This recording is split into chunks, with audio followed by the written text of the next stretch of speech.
മുൻ എംഎൽഎയും സിപിഎം നേതാവുമായ പി ചിത്തരഞ്ജന് നിൽപ്പ് ശിക്ഷ വിധിച്ച് കോടതി മുറിയിൽ രാവിലെ മുതൽ വൈകുന്നേരം വരെ നിന്നു.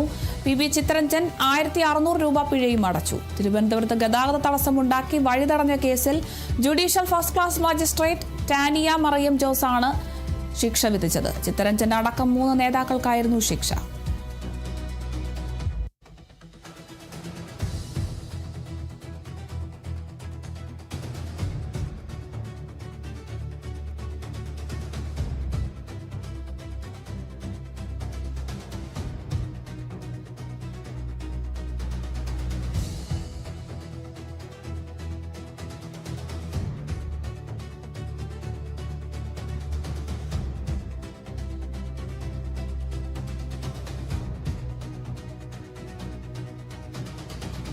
എറണാകുളം നെടുമ്പാശ്ശേരിയിൽ സ്പായിൽ കയറി ഗുണ്ടാപ്പിരിവും സ്ത്രീകൾക്കു നേരെ അതിക്രമവും നടത്തിയ ഗുണ്ടാ നേതാവ് മരട് അനീഷ് കസ്റ്റഡിയിൽ.